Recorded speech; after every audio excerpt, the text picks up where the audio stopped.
Bien, buenas noches con todos, bienvenidos a nuestros amigos que nos siguen por las redes, buenas noches. El tema de hoy es temor a la muerte, que está en el capítulo 2 del libro El cielo y el infierno. Y vamos a desarrollar este tema, vamos a ver qué nos dice la doctrina sobre un tema que muchas veces nos rehusamos a hablar del tema, o si hay algún familiar que a veces puede estar con alguna dolencia larga y dicen no quieren hablar de ese tema porque hay un temor. No seas pesimista, se va a poner bien, ¿no? Entonces hay un temor. Y vamos a analizar qué nos dice la doctrina. Nos dice, el hombre, cualquiera que sea su grado de adelanto, puede ser muy letrado o no, tiene el sentimiento innato del porvenir, ¿sí? Tenemos una idea remota, instintiva, de que hay algo más después de la vida material. Que no lo tenemos muy claro, ¿no? O tenemos lo aprendido desde la infancia. Su intuición le dice que la muerte del cuerpo no es el fin de la existencia. Esto cuando hablamos de personas que de alguna manera son creyentes, son espiritualistas o tienen algún tipo de fe. Porque el que es materialista no tiene esta idea, ¿no? Lo vamos a ir viendo en el desarrollo del tema. Entonces, la creencia en el porvenir es intuitiva. Entonces, la pregunta, ¿por qué el temor a la muerte? Y nos dicen, ¿no? El temor a la muerte es un efecto de la sabiduría de la providencia divina y una consecuencia del instinto de conservación común a todos los seres vivientes.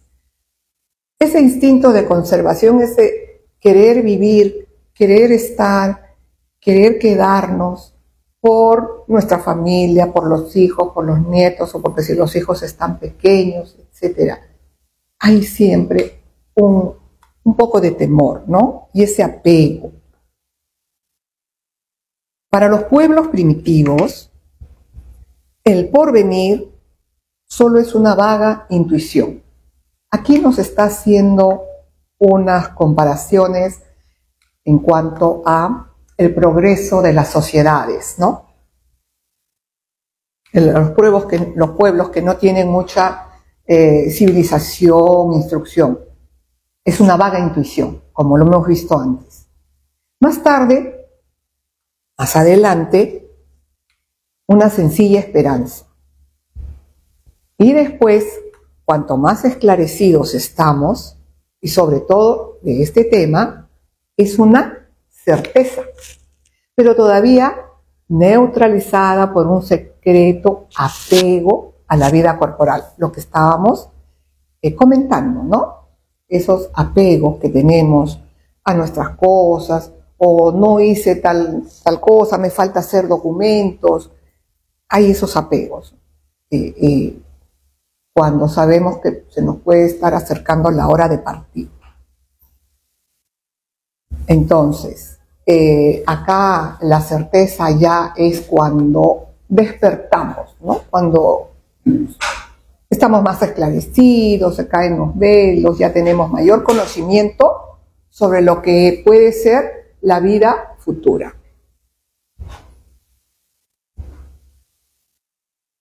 Para librarse del temor a la muerte, hay que contemplarla desde el verdadero punto de vista, es decir, haber penetrado con el pensamiento en el mundo espiritual. Saber, conocer algo, tener nociones de qué es el mundo espiritual. y haberse formado del porvenir una idea lo más exacta posible, lo que manifiesta en el espíritu encarnado cierto desarrollo y cierta aptitud para desembarazarse de la materia, para no apegarse a la materia, para que la materia es nuestro cuerpo físico, ¿no? Y no apegarnos, y verla como algo natural que llega, que viene, ¿no? Para aquellos que no están lo suficientemente adelantados, la vida material es preferible a la vida espiritual. ¿Por qué? Porque no la conocen, es incierto y siempre hay un miedo a lo desconocido. Cuando no conocemos qué podemos encontrar al otro lado, sabiendo que continúa la vida del espíritu, entonces pensamos que esto es todo. Esta es la verdadera vida, la vida de la materia, lo que estamos viviendo, la familia, el trabajo, los hijos, los viajes, lo que tengamos. Es nuestra vida. Y lo que es después de la vida material es incierto. Entonces, no se conoce y me apego a la vida, ¿no? Entonces, por eso dice, el hombre interesándose por lo exterior no ve la vida más que en el cuerpo, mientras que la vida real está en el alma. ¿Qué nos esclarece acá la doctrina? ¿Cuál es la verdadera vida? ¿La vida material o la vida espiritual? Es la vida espiritual. Esa es la verdadera vida. Porque nos dice también en el libro de los espíritus, estamos allá, si bien es cierto, desde horas hasta siglos y millones de años, miles de años,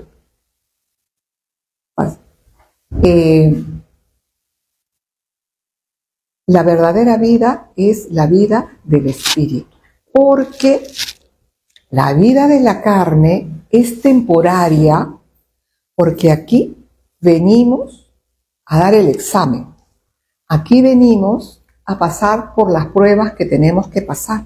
Por eso vemos dolor y sufrimiento, enfermedades, accidentes, enfermedades que nos dejan postrados, a veces que están en estado vegetal, otros que la pasan muy bien, viajan, son exitosos, cada uno con su programación. Nosotros decimos la programación reencarnatoria. Cada persona, cada individuo nace para tener ciertas experiencias, ciertas vivencias, pruebas y expiaciones, como le llamamos, de acuerdo a lo que necesita su espíritu para crecer y avanzar, adelantar, progresar. Porque a eso venimos. La ley del progreso es indefectible para toda la humanidad, para todos los seres vivos. Todos los seres vivos, animales, el hombre, todo en la naturaleza evoluciona. Entonces, saber que continúa la vida al otro lado y saber que nos vamos a reencontrar, ya sea en el plano espiritual o aquí en una nueva existencia, ¿no? Por eso nos dicen, a medida que el hombre comprende mejor la vida futura, el temor a la muerte disminuye. Y es cierto. Nosotros que estudiamos aquí la doctrina espírita y que vamos comprendiendo y la espiritualidad amorosa a través del conocimiento y de los libros, y nos van explicando cómo es al otro lado, y más adelante lo vamos a ver también, no solo con la doctrina espírita, sino con la ciencia, ese temor se va esfumando, se va perdiendo, ¿no? Disminuye. Y el hombre comprende mejor su misión. No es que nazcamos aquí, vamos a venir aquí, vamos a tener una misión, pues, de ser los salvadores del mundo, salvador del país, no. Tu misión puede ser que tengas tus hijos, formar bien a tus hijos, te pueden tocar hijos difíciles, salir adelante, ¿no? Siempre buscando el bienestar y la reconciliación, cuando a veces el perdón, porque vivimos tantas cosas, nos pasan tantas cosas en nuestras vidas que podemos tener malos entendidos, ofensas, y nos quedamos, como estábamos en las lecturas anteriores, con ese resentimiento, ¿no? El orgullo herido, el resentimiento a flor de piel. Entonces, no, buscar, ¿por qué no? Dejar que se aproximen la persona que se equivocó y permitir ese acercamiento, esa reconciliación, ese perdón, que a veces nos cuesta perdonar y perdonarnos por nuestro orgullo. Entonces, vamos, seguimos, continuamos. Nos dice, estando el cuerpo privado de vida, cree que todo está perdido y se desespera. Hablamos del cuerpo físico, ¿no? Si en lugar de concentrar su pensamiento sobre el vestido exterior, sobre el cuerpo físico, lo fijase en el origen de la vida, en el alma, que es el ser real que sobrevive a todo, se dolería menos de su cuerpo, origen de tantas miserias y dolores. Pero para esto se necesita una fuerza que el espíritu solo adquiere con la madurez. Así como hay la madurez del niño que va creciendo, ¿no? El infante que se hace después joven, adolescente, adulto, va madurando, igual nosotros a nivel espiritual vamos saliendo de la infancia del espíritu y viene la madurez espiritual. Y estamos ahora, en estos tiempos, viviendo la madurez. Por eso hay mucho conocimiento, se develan los velos, hay más conocimiento sobre la vida del otro lado, muchas filosofías, creencias, ¿no? Que con distintas formas y modos de pensar llegamos al mismo fin, que es evolucionar, la ley de amor, que es lo que nos vino a enseñar el Maestro Jesús, ¿no? El perdón, la reconciliación, ser mejores cada día, ¿no? Porque de eso se trata, ¿no? Que seamos mejores personas. Entonces, cuando nos vamos esclareciendo, cuando vamos comprendiendo el verdadero sentido de la vida, nos desapegamos de la materia. Comprendemos que la verdadera vida es la vida del espíritu, porque aquí los años que nos toquen vivir, que si somos longevos, que si podemos vivir 80, 90 años, no significan nada para la inmensidad en el universo, ¿no? Es un día. Para Dios, cada existencia es un día, un pestañear. El temor se debilita a medida que la certeza se forma y desaparece cuando la certidumbre es completa. He aquí el lado providencial de la cuestión, ¿no? Ese miedo a la muerte va perdiendo fuerza, ¿no? A medida que vamos esclareciendo, ¿no? Desaparece cuando ya tenemos la certeza de la vida al otro lado, que la vida verdadera es la vida del espíritu. Era prudente no deslumbrar al hombre cuya razón no era todavía lo bastante fuerte para soportar la perspectiva demasiado positiva y seductora de un porvenir que le había hecho descuidar el presente necesario para nuestro adelantamiento material e intelectual, ¿no? Entonces, estar conscientes, vivir nuestro día a día y con la certeza de que estamos teniendo una experiencia reencarnatoria momentánea en nuestro cuerpo. Entonces, cuando tenemos ese otro punto de vista, todo cambia.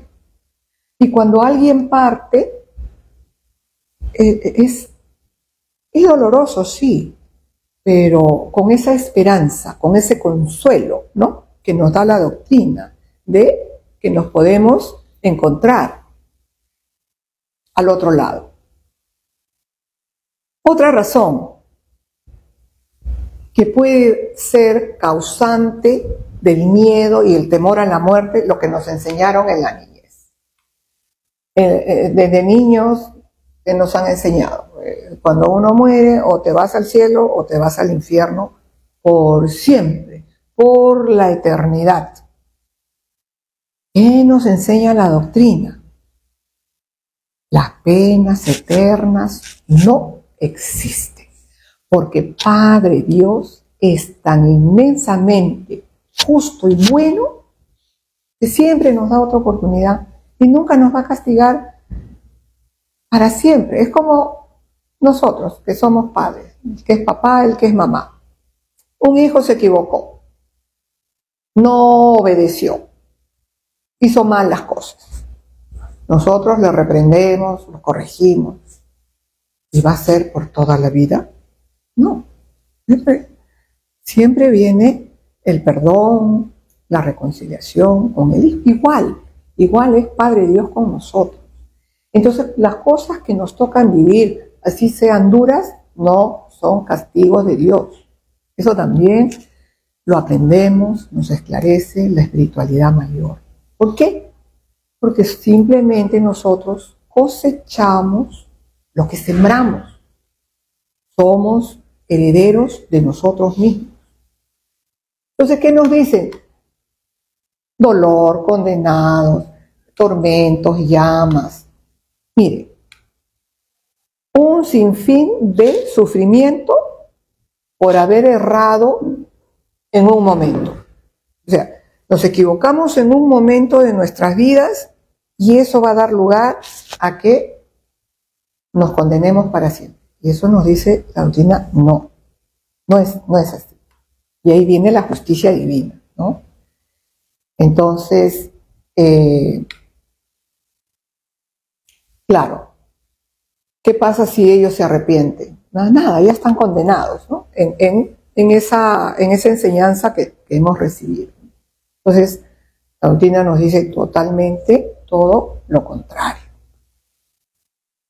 Por eso es la doctrina consoladora, que también nos han enseñado. Dice, las almas lánguidas, atormentadas del purgatorio, esperan su libertad del buen querer de los vivos. A algún familiar que ruegue por esas almas para que salga del purgatorio y pase al cielo, ¿no? Estas dos categorías componen la inmensa mayoría de la población del otro mundo. Dice, por encima se mece la muy reducida de los elegidos, ¿no? Una población reducida de los elegidos gozando durante la eternidad de una beatitud contemplativa. Esta eterna inutilidad no deja de ser fastidiosa.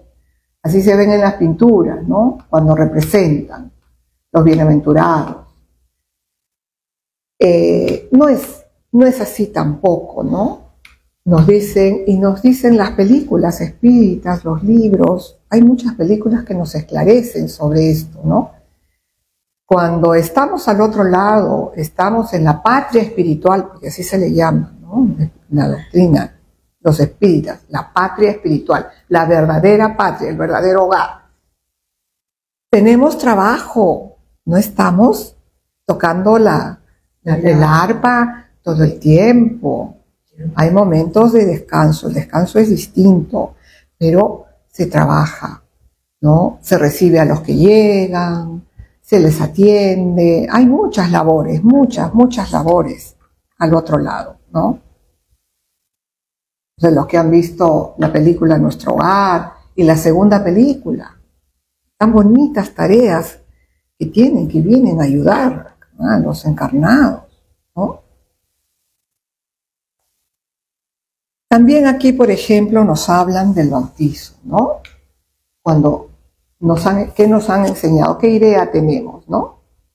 La idea del progreso que solo parece ser compatible con la felicidad. O sea, si somos totalmente felices, ya hemos conseguido ¿no? Y es lo que perseguimos, ¿no? ¿Qué perseguimos? Queremos ser felices, y la felicidad creemos que la podemos encontrar en las cosas exteriores, cuando la felicidad está dentro. Cuesta esfuerzo concebir que aquel que tiene poca inteligencia por el solo hecho de haber sido bautizado esté, digamos, en gracia o salvado, ¿no?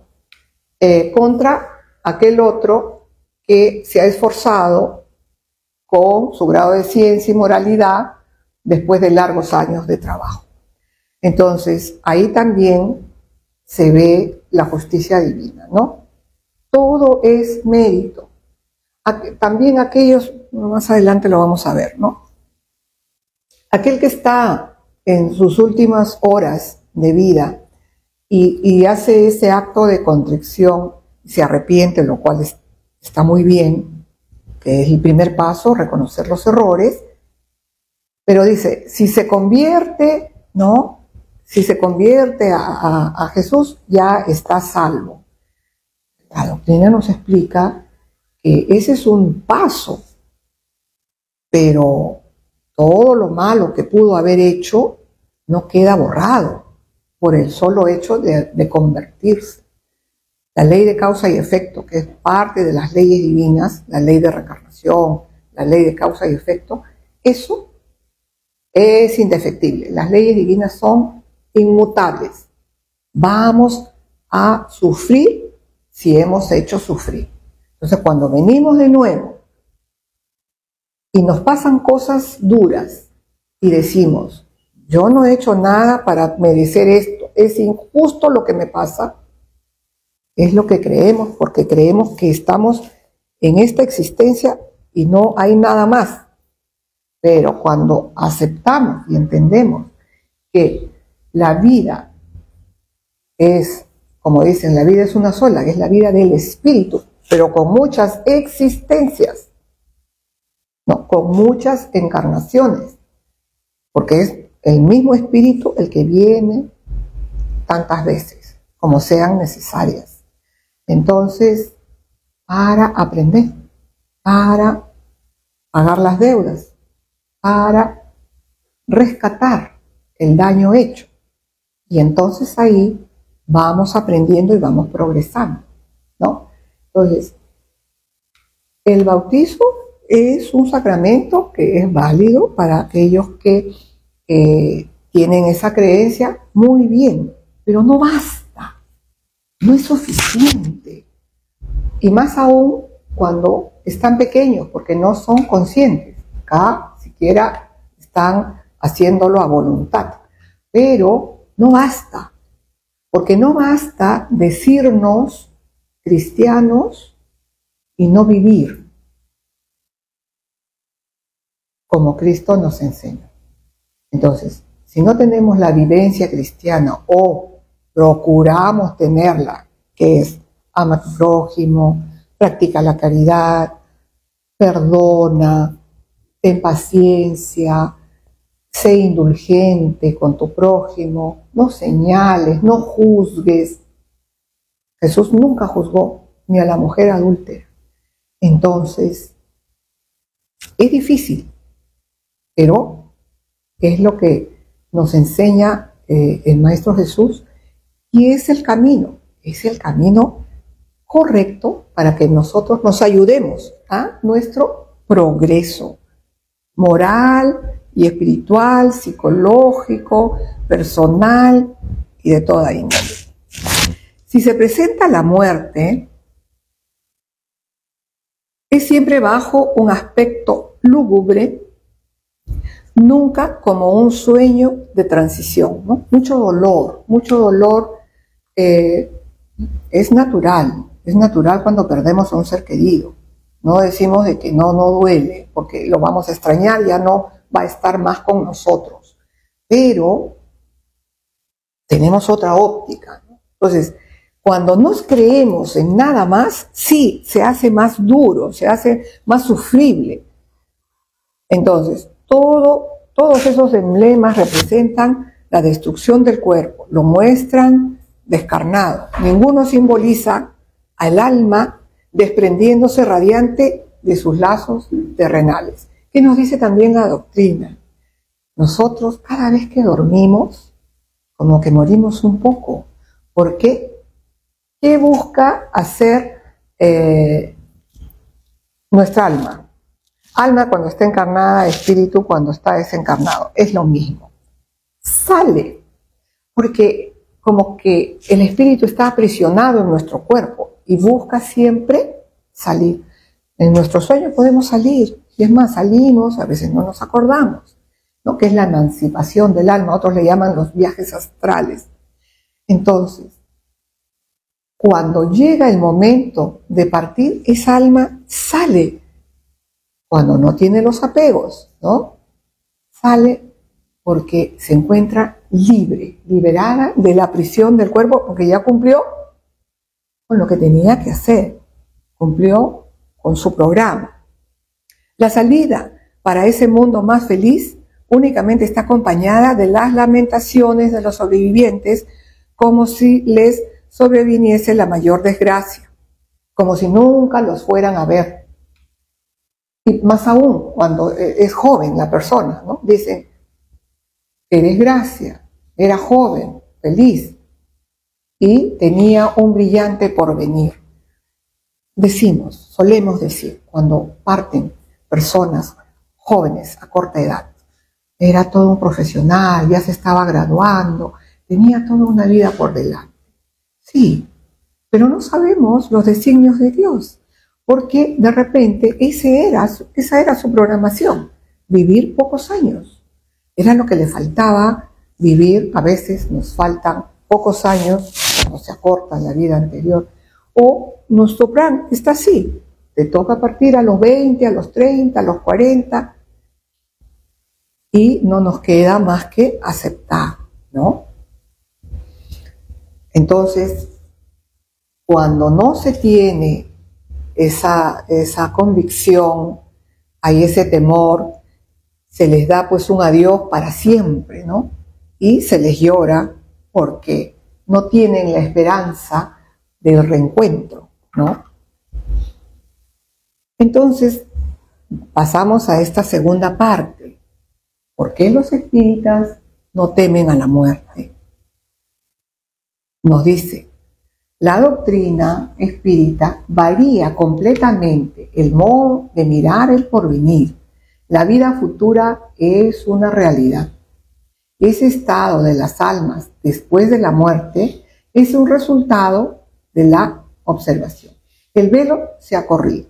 El mundo espiritual se nos manifiesta en toda su realidad práctica. Son los habitantes mismos de esos mundos que vienen a contarnos su situación. Los vemos allí en todas las fases de la dicha y de la desgracia. Nos han contado en el Evangelio, según el espiritismo, hay muchas, y en el cielo y el infierno también, muchos testimonios que nos cuentan cómo fue su vida, cómo desencarnaron y cómo están al otro lado, ¿no? Entonces, por ejemplo, aquí, un paciente, un familiar que está desencarnando, pero ya aquí lo lloran y aquí ya lo está recibiendo sus familiares, los guías espirituales, ¿no? Ya está él cobijado, digamos, por la espiritualidad. Presenciamos todas las peripecias de la vida de ultratumba. Esta es para los espíritas la causa de la serenidad con que miran la muerte y de la calma de sus últimos instantes sobre la tierra. También esto tiene mucho que ver con nuestro estado de conciencia, ¿no? Si tenemos una vida tranquila, que hemos hecho las cosas correctas, vamos a estar más tranquilos al momento de partir, porque cuando sabemos que hemos hecho las cosas mal, entonces sí, puede haber ese temor a lo que viene, porque viene también dolor y sufrimiento, pero tenemos la certeza de que cuando nosotros nos arrepentimos, ¿no? Cuando sufrimos y nos arrepentimos, pedimos perdón, pedimos ayuda, la ayuda viene pero de inmediato. Entonces eso también es un consuelo para todos, ¿sí?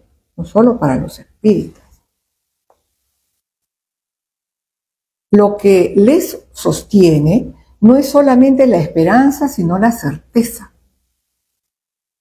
Saben que la vida futura no es más que la continuación de la vida presente y en mejores condiciones.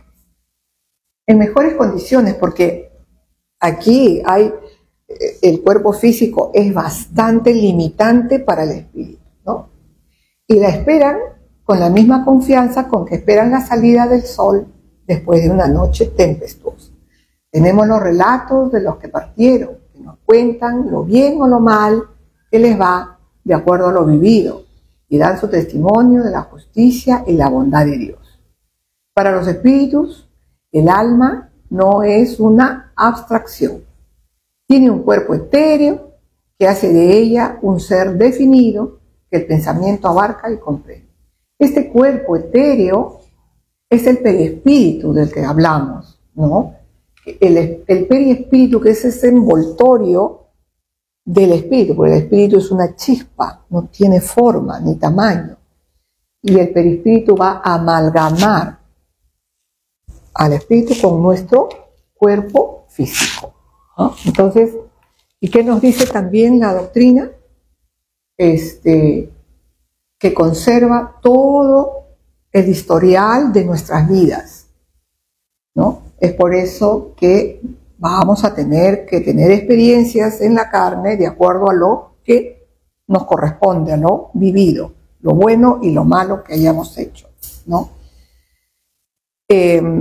Este periespíritu, este envoltorio, también es llamado cuerpo bioenergético, cuerpo fluídico, modelo organizador biológico, ¿no? Y es el periespíritu el que nos va a dar las pautas para cuando nos toca reencarnar en un nuevo cuerpo. ¿Cómo va a ser nuestro nuevo cuerpo físico? ¿Qué dolencias vamos a traer de acuerdo a las marcas que tiene ese periespíritu, ¿no? Entonces, el periespíritu conserva la apariencia de la última reencarnación. Y ahí se almacenan nuestros actos y nuestros pensamientos. Con esto explicamos sobre la individualidad. Por eso hablamos de la individualidad.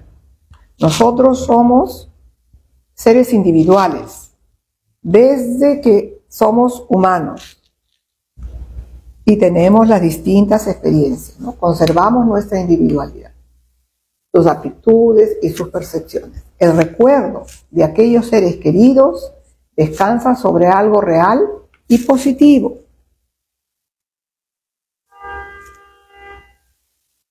No, a ver. Quiero poner la otra. Porque, ya, estoy retrocediendo, disculpen. Ya, entonces, estamos acá. No lo representamos como llamas, ¿no?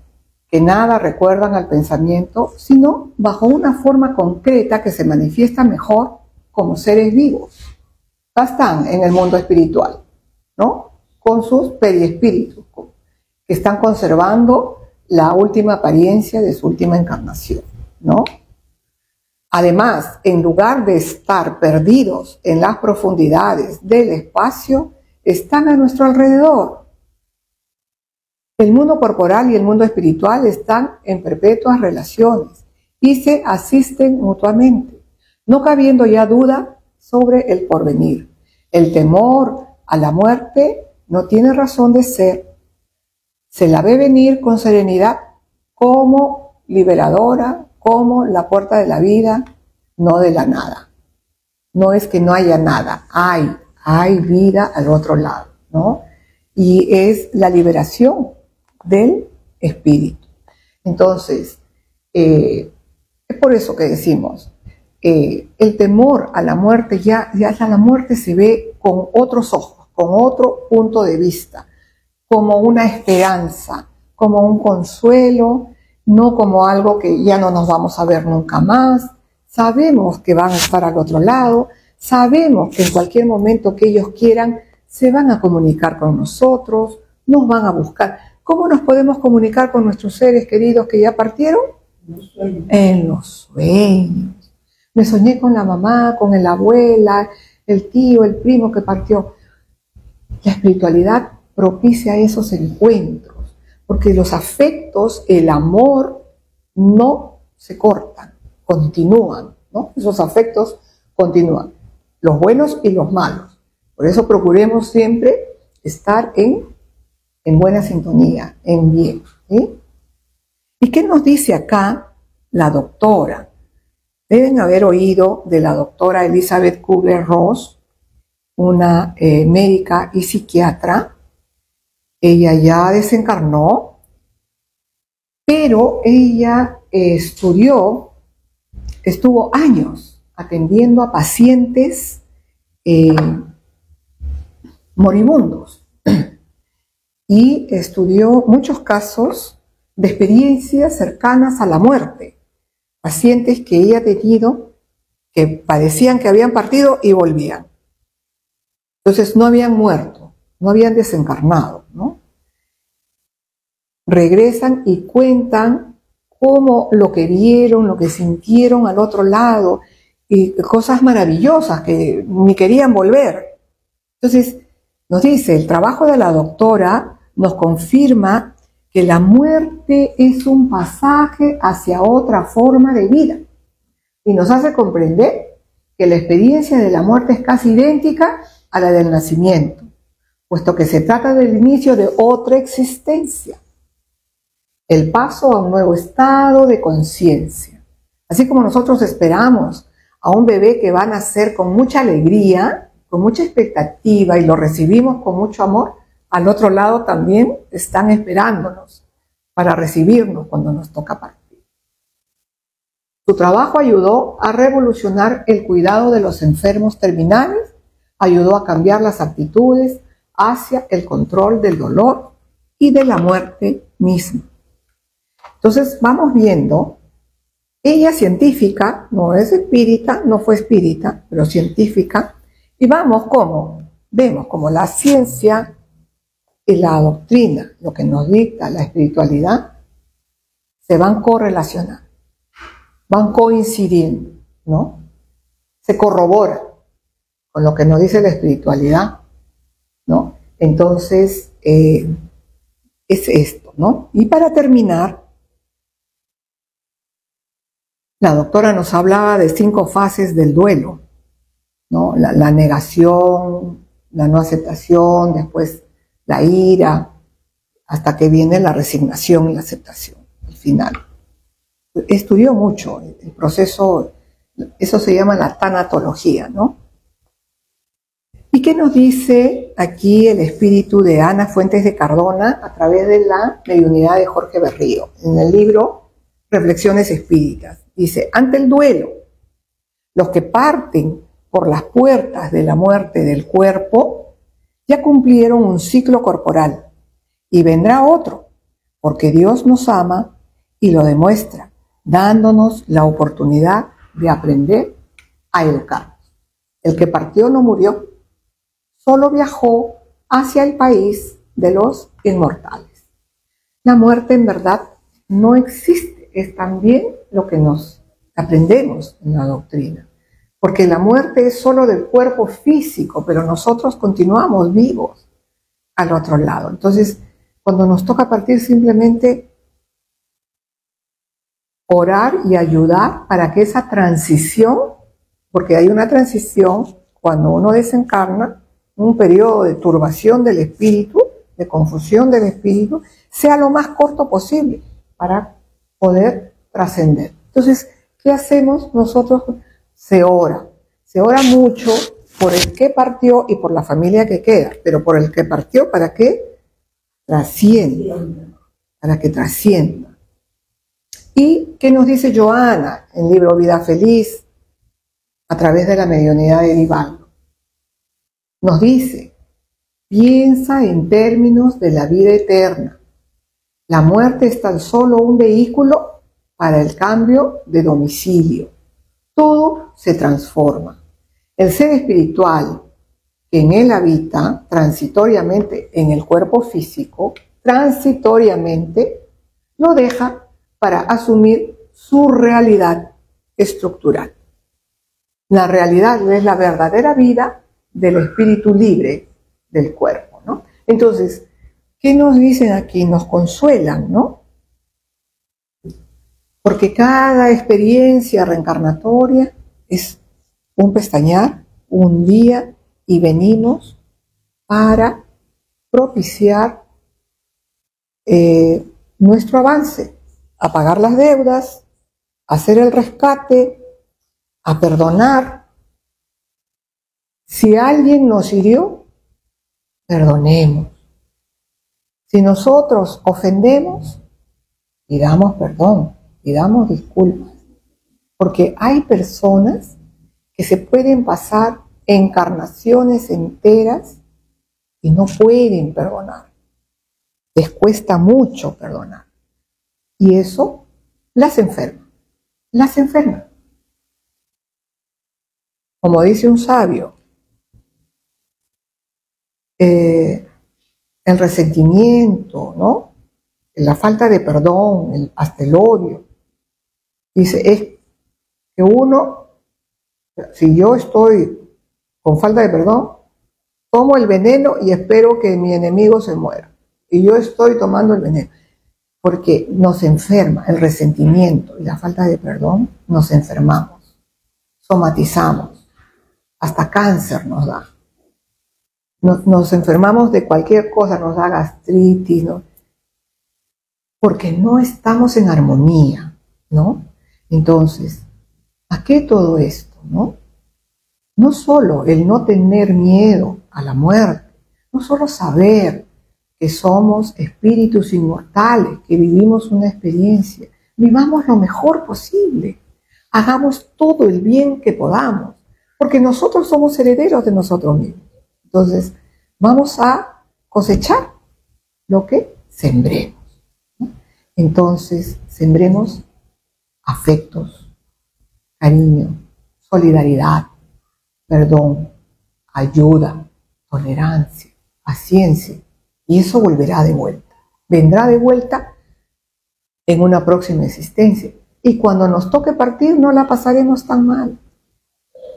Y si nos hemos equivocado y la pasamos mal, el arrepentimiento, el pedir perdón, el ser humildes, ¿no? Porque Padre Dios siempre nos da otra oportunidad, ¿no? Entonces, muchas gracias. Si hay alguna pregunta, un comentario que quieran hacer, con toda confianza. Si no, para hacer la oración deseada.